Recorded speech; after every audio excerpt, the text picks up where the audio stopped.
Sitting backstage at an event a while back at Rick Warren's church.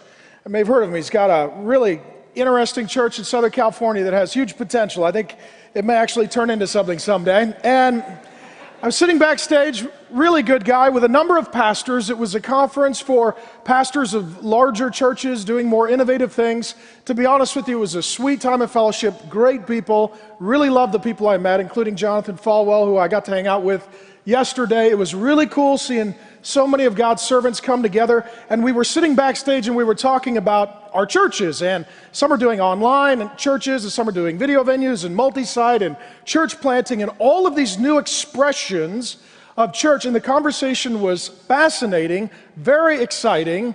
And then it dawned on me, we live in an age when in some ways ecclesiology is being redefined.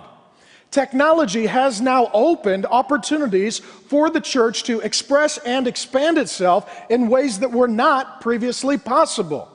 And it dawned on me, we have to answer questions about multi-site and video venue and online church, and if two guys who could spell emergent are drinking beer and one says Jesus Christ, even in a negative way, does that count as a church? All of these kinds of issues.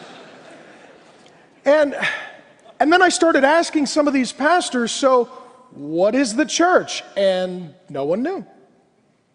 No one knew. They all looked at me like, I don't know. I just have them. We didn't know. There wasn't a clear, functional, working, biblical, historical, rooted, theological definition of the church. So lots of things were happening for Jesus, which is a good thing.